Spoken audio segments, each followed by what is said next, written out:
So I managed to unmute myself, and I'd like to welcome you back to the BA Excellence Conference that we have today, the entire day.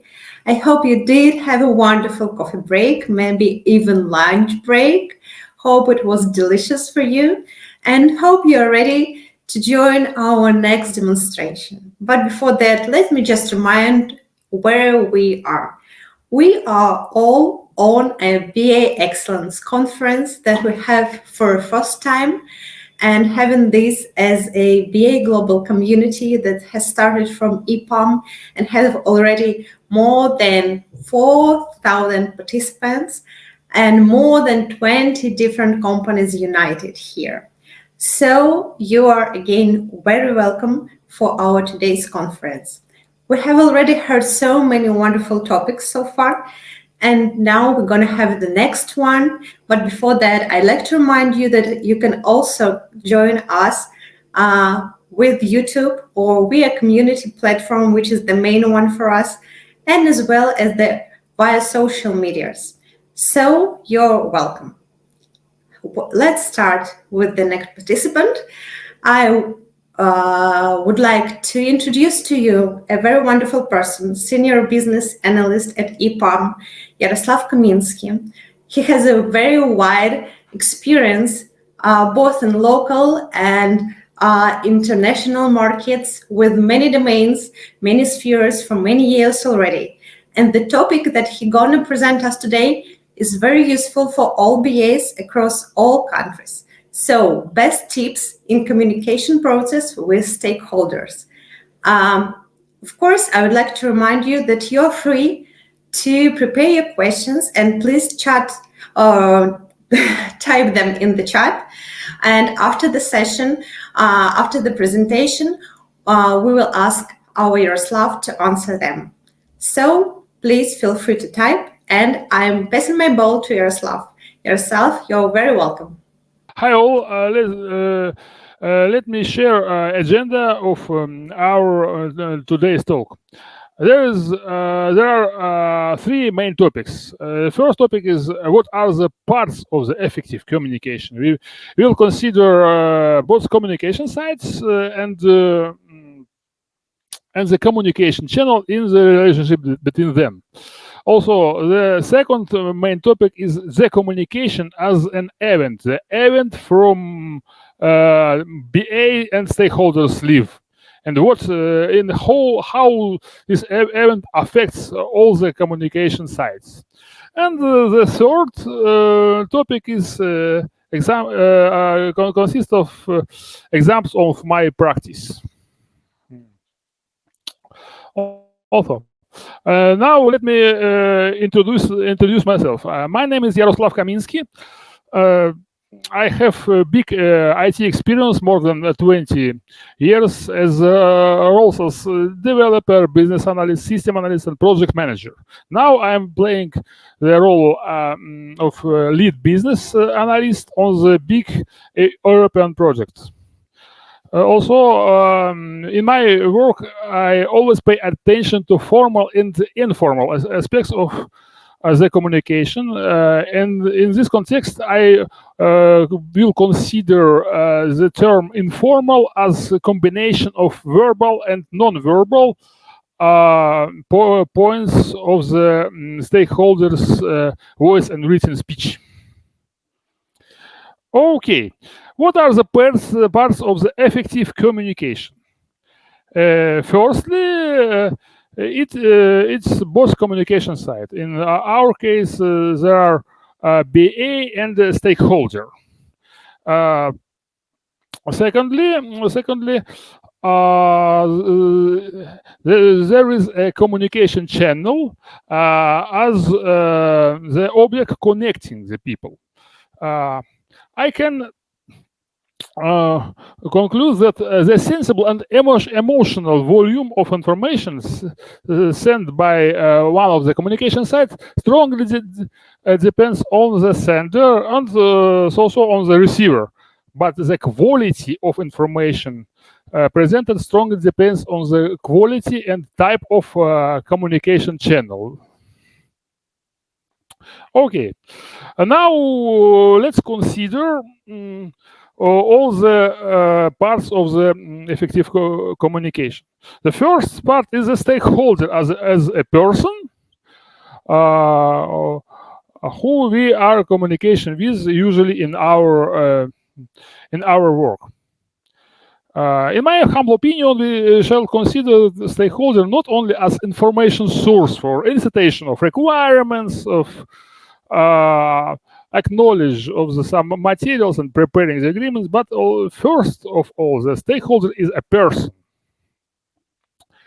Uh, that's why it's very important to find the preferred way to communicate with him. Usually, this way includes not only preferred type of the communication channel, but also methodology of requirement solicitation and other communication types. Sometimes we know that some stakeholders could prefer brainstorming. On the contrary, some prefer answering questionnaires because of their high workload and the impossibility of personal meeting. The second side of the communication is are they as BA, as SA, and other team roles. We shall usually remember that we are also the persons. It means that some of us prefer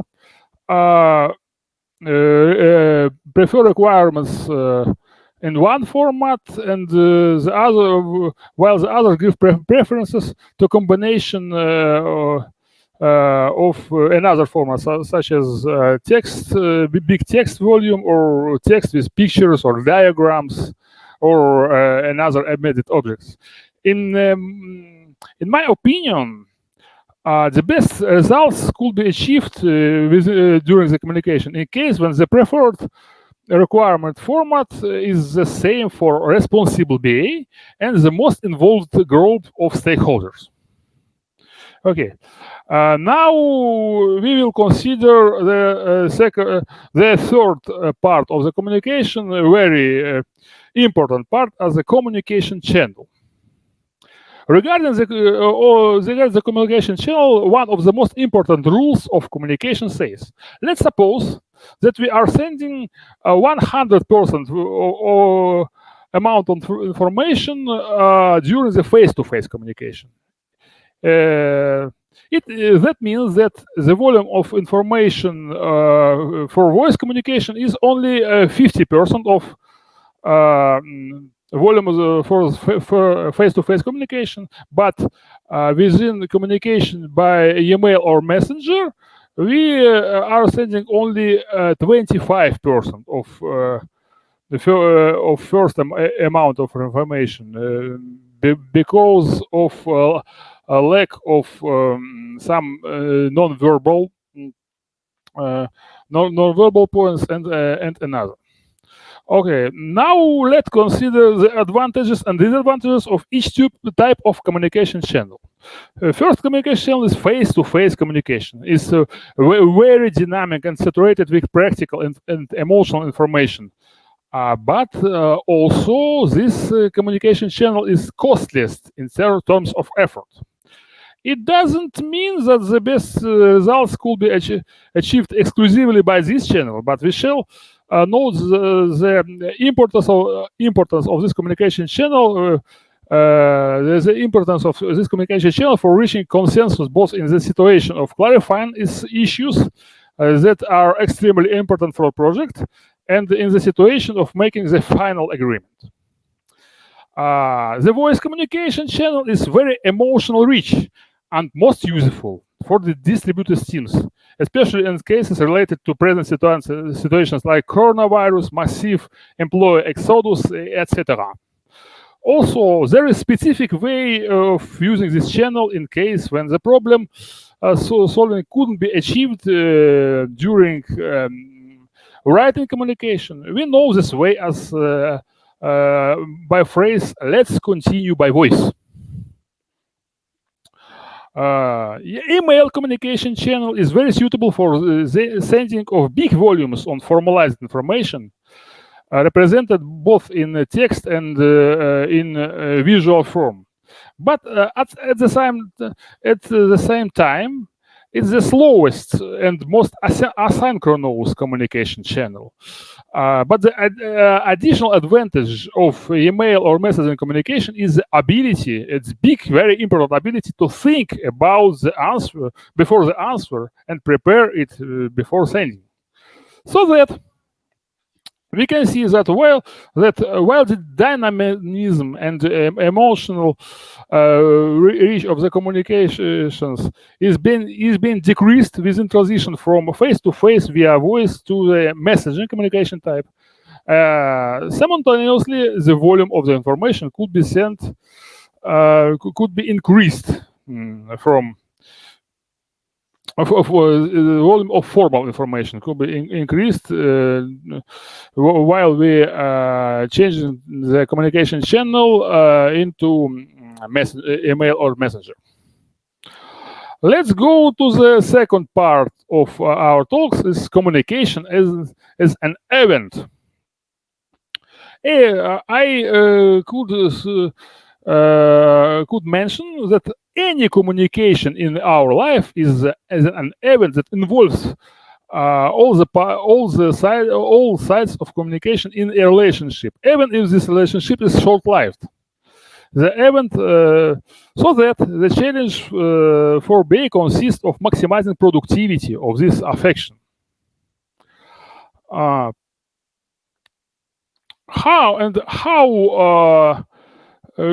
can we do communication more productive? First, we shall understand that the process of communication is important to organize people. First, determine which communication channel is most appropriate for both you and your stakeholder.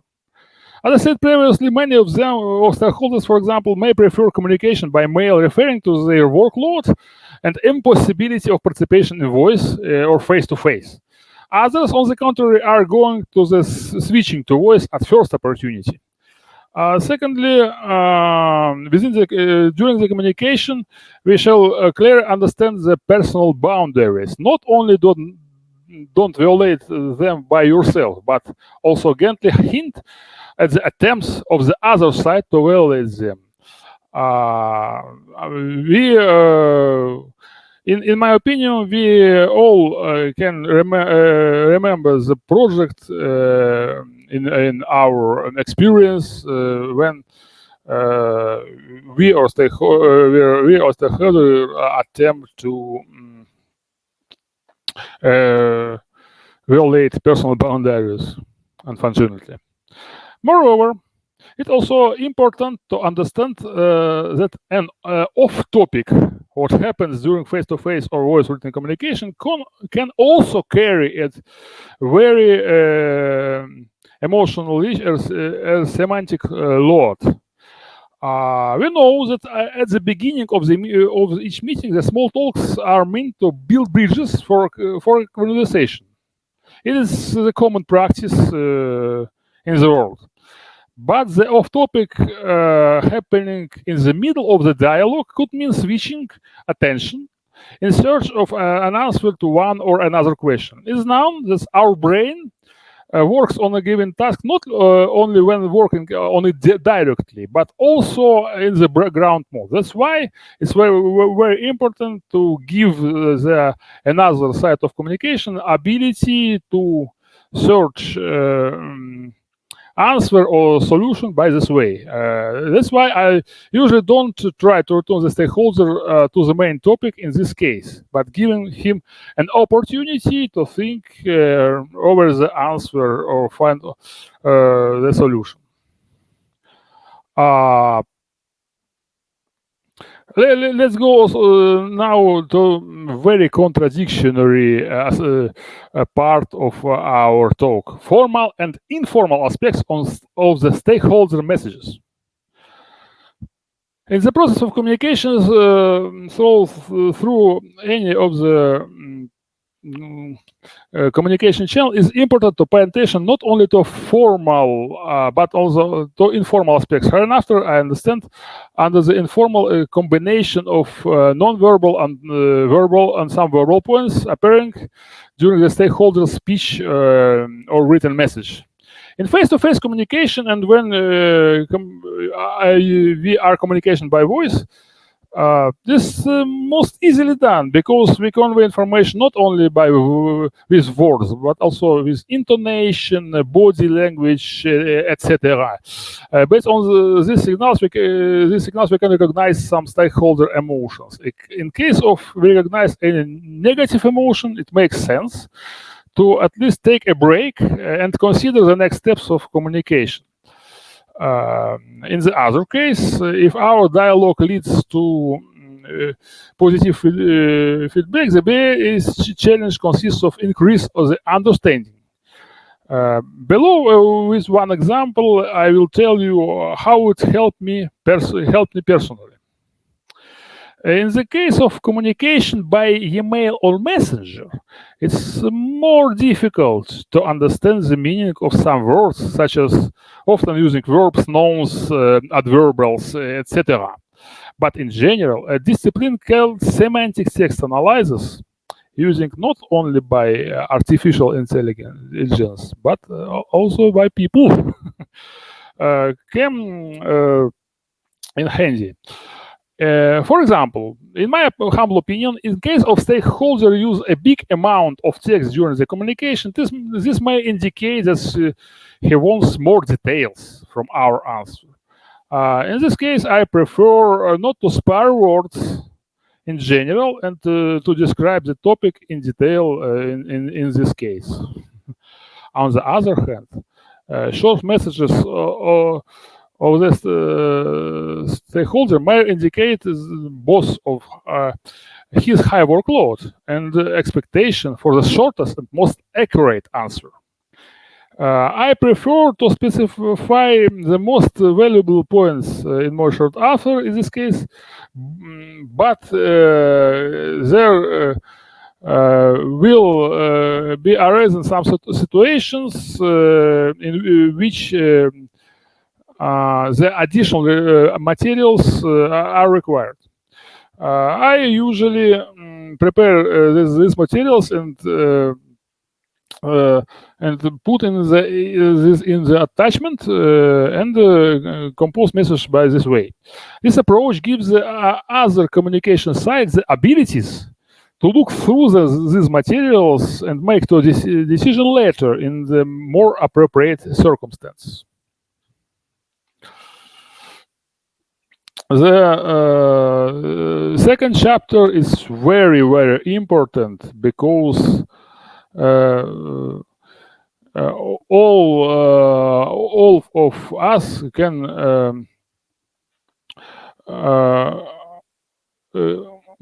meet the consequences of this in our practice. What didn't stakeholder say? In any communication, it's always important not only what the another side of communication said, but also what he didn't say. I call this unspoken information defaults or gaps, and the source of these gaps can be completely different, from blurring the look to suppressing facts that seem obvious to the speaker. While for the second side of communication, for us, for example, these facts are very important information. For example, during the elicitation of the requirement to the mobile application, we often can reveal that the stakeholder describes only the phone screens and omits the other functional parts such as data structure, integration, and step of the whole business process which the mobile application and its user involved in. It causes the problems with volume of the application functional to be implemented, and the BA challenge consists in this case of enlargement of the context to be discussed. Another example, the requirements for the implementation of integration usually don't indicate the timing of the availability of the external systems, which generally makes it impossible to plan the release. It could significantly affect the development and testing time.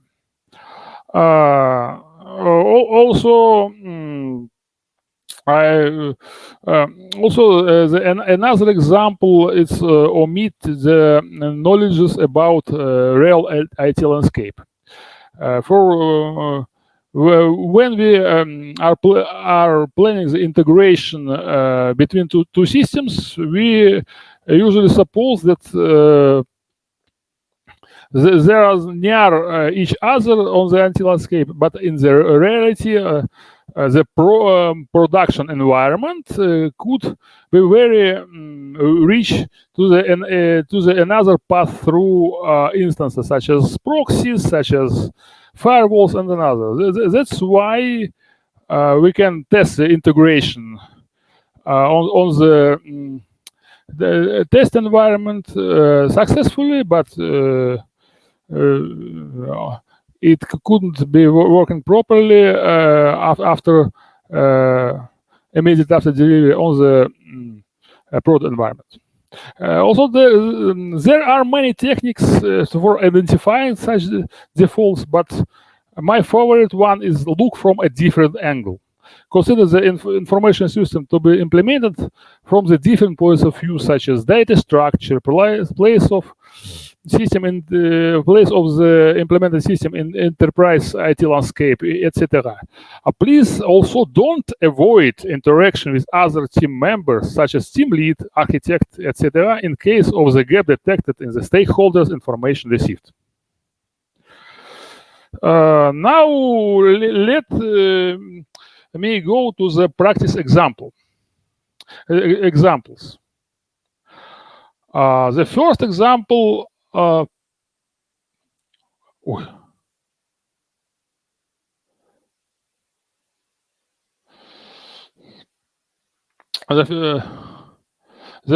first example is affects my projects in Japan. I played the role of senior BA. The project consisted of implementation of secure internet connection for B2B customers of the Japan's largest wired internet provider. Stakeholder, which I usually communicated with, was a technical manager of the project. He didn't speak English very well, but was fluent in the all the technical aspects of the projects. Attempts to convey our thoughts to the technical manager in the form of text failed, one after another. And then we began to compose the technical explanations with text and pictures. This approach partly improved our understanding, but we couldn't make any fundamental progress. The case helped. The thing was that I went to the Pacific coast to the city at weekends before a meeting. There was in the city of Shizuoka. It's regional center of the Hokkaido island of Japan. There I taken the photo of the waves crashing against the concrete breakwaters and set this as background image of my notebook. Later in the process of showing the materials from my notebook to the technical manager, the stakeholder became interested in the content of that picture. And after my storytelling, he fully explained that his wife was from city of Shizuoka. The degree of understanding of the materials immediately increased, and the meeting ended more than successfully. The big amount of the technical materials and plans was agreed.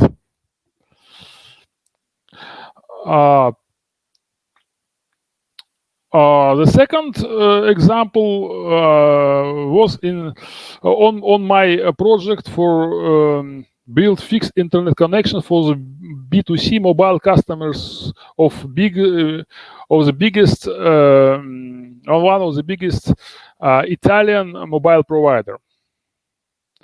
This it's a short example regarding the prologue of entry into communication. Just when introducing the project team, I said a few words in Italy. After that, he was accepted practically as his own, and there were no difficulties in communication. Also, showing the positive emotions and feeling of humor helped me during all this project. I was very happy to participate in project with Italian people. Also, the third example is regarding unconcealed gaps in the project and its effect. It was local Russian project of implementation of a CRM system in the commercial bank. The CRM called Oracle Zibble CRM. It's very known. It's a very big CRM system from the Oracle. I played the role of the project manager from the customer side on this project, and Stakeholder was business process division of the bank.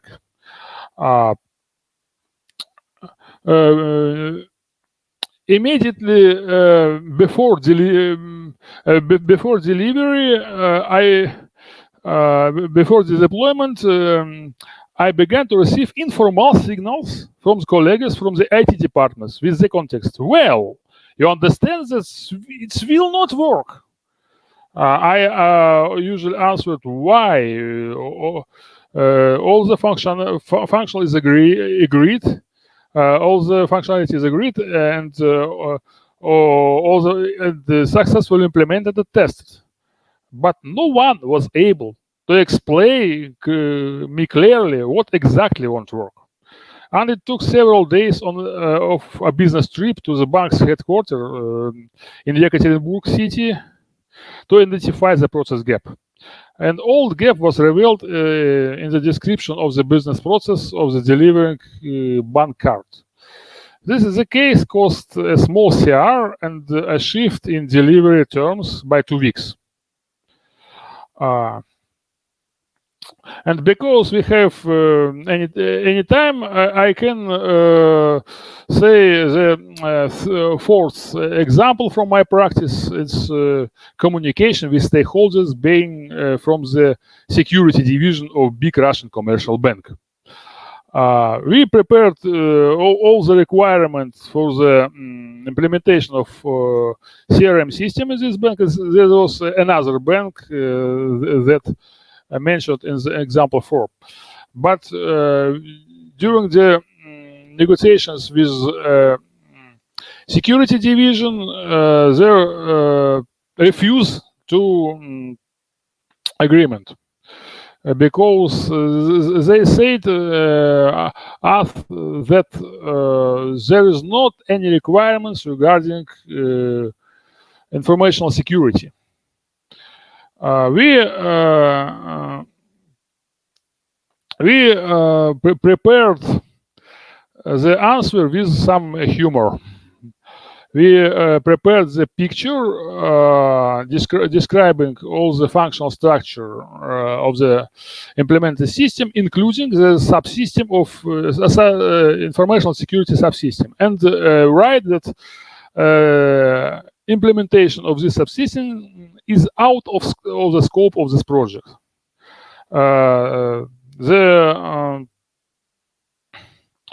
The context was after that agreed. This example show that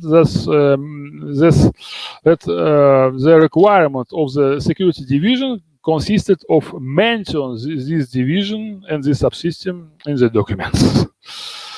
Now that's all from my side. Possible the conclusion you can see on on the screen, and the last words are: let's see both the role and person in one stakeholder, and let's consider both the formal and informal, verbal and non-verbal aspects of the stakeholder speech. And the gaps is very important part of the project. Thank you for your attention. Now I am ready to answer to your questions, but I don't promise to answer to all of them.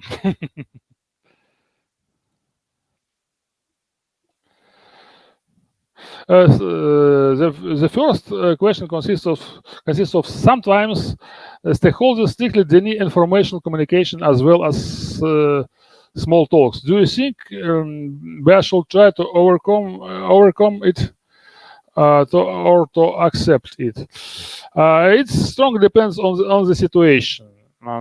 I personally prefer prefer go to the formal communication in this case.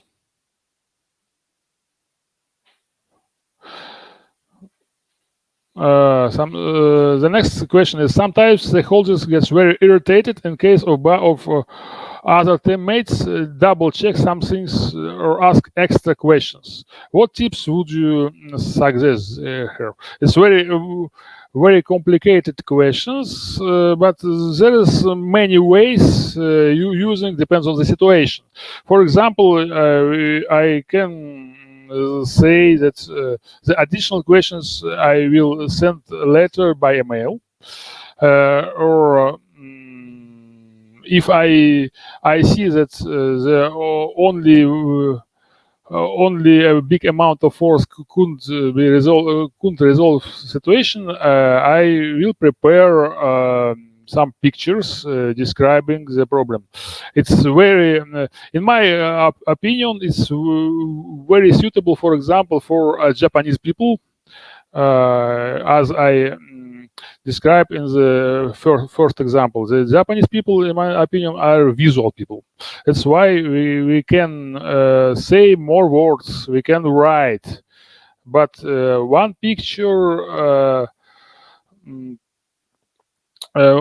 is more informational for him. That's 1,000 words. The next question is: stakeholders can prefer to have informal talks rather than make the decisions they are accountable for. How to make them to go back to the formal decisions? This strongly depends on situation, but I use possible some parts of humor, and or it's when I see that the stakeholder is confused to continue the discussion, I usually ask him to make a coffee break possible and continue after it. Thank you so much, Yaroslav. That was very interesting, and I hope that our BAs really enjoyed and find something special and useful for their current work and for their current practice as well. Again, thank you for joining. Thank you for sharing your experience, your tips, and your personal expertise is very important for us, and it was really interesting. Yeah. For all of you who has joined us for this session, I'd like to also thank you for your communication, for your listening, and also would like to remind that the conference is being streamed from the official YouTube channel of our global community, and here you could find all the recordings of all previous participants, all the events, interviews, postcards, and a lot of useful information. So please follow us on this channel as well on other social media networks.